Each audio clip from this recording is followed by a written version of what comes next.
झट्ट यो आकर्षक तस्बिर हेर्नुहोस् त, बदलियो काङ्ग्रेस, बदल्छौं देश। के साँच्चीकै काङ्ग्रेस बदलिएको हो त? बदलिएको काङ्ग्रेसले के देश बदल्छ त? आउनुहोस् आज चर्चा गरौँ। पहिला कुरा गरौँ दर्शकबिन, बदलिएको काङ्ग्रेसका सभापति गगन कुमार थापा विगतमा बिग्रिएको काङ्ग्रेसबाट 4 पटक सांसद बने। 2064 सालमा समानुपातिक, 2070 मा प्रत्यक्ष निर्वाचित, 2074 र 2079 मा पनि प्रत्यक्ष रूपमा विजय भए। तर बदलिएको काङ्ग्रेस लिएर काठमाडौँ 4 मा उम्मेदवारी दिन सकेनन् गगनले। सुरक्षित ठाउँ खोज्दै सर्लाही 4 पुगे। बदलिएको काङ्ग्रेसले कस्ता विवादित पात्रलाई टिकट दिएको छ, आउनुहोस् थोरै सारांशमा बुझ्ने कोसिस गरौँ। भ्रष्टाचारको आरोप लागेका विजय कुमार गच्छेदार, ज्ञानेन्द्र बहादुर कार्की, भ्रष्टाचारै प्रमाणित भएका टेक बहादुर गुरुङसम्मलाई बदलिएको काङ्ग्रेसले उम्मेदवारको लागि टिकट दिएको छ।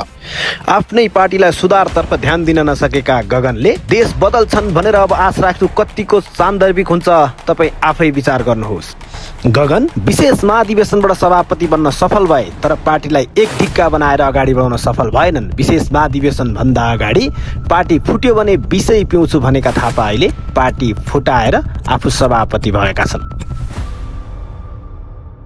कसैले चाहनु पार्टीमा कुनै बिग्रा यदि साँच्चीकै अप्ठ्यारो अवस्था आउने अवस्था भयो भने बरु 20 पिउँछु नि उनी सभापति भएदेखि यस्तो भाष्य निर्माण गरिएको छ कि आफू सभापति हुनुभन्दा पहिला काङ्ग्रेस पूर्ण रूपमा बिग्रिएको थियो। आफू सभापति भए पछाडि सब ठिकठाक भयो, तर कहिलेदेखि बिग्रियो? शेरबहादुर देउवाका पालामा पार्टी बिग्रियो, सुशील कोइरालाका पालामा पार्टी बिग्रियो, या गिरिजा प्रसाद कोइराला या बीपीका पालादेखि नै पार्टी बिग्रिएको थियो र गगनले सुधारे भन्ने कुरा पूर्ण रूपमा अन्यल बनाइएको छ।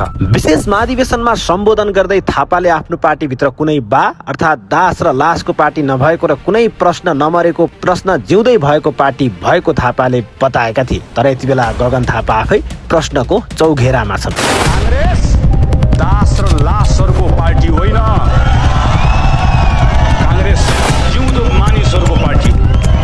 काङ्ग्रेसमा प्रश्न मरेको छैन, यहाँ कुनै बात छैन जसले नबोल भन्दै गर्दा।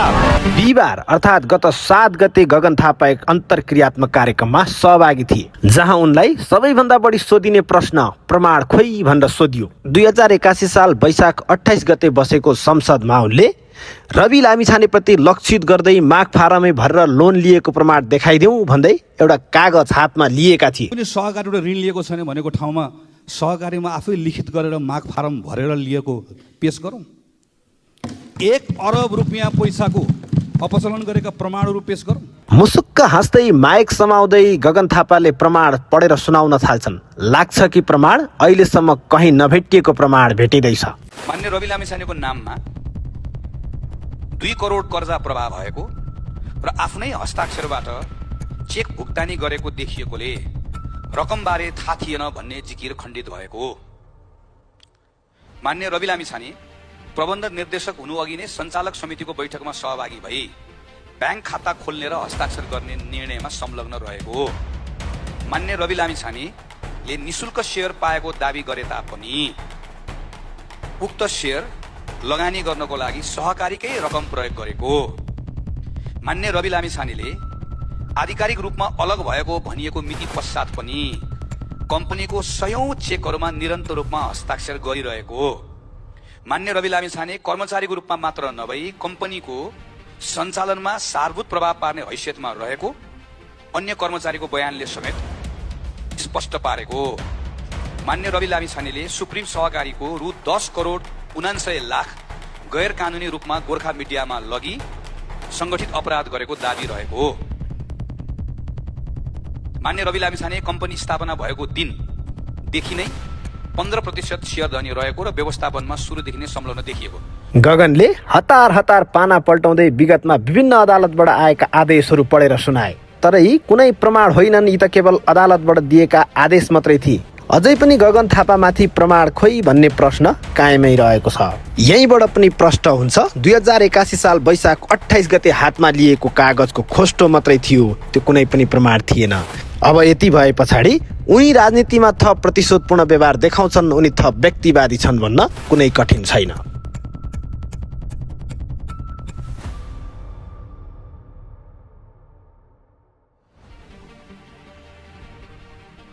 तपाईँ आफ्नो व्यवसाय त गर्दै हुनुहुन्छ, तर तपाईँको व्यवसायका लागि नाप्ने तौल्ने डिजिटल तराजु कस्तो छ भनेर कहिले सोच्नु भएको छ?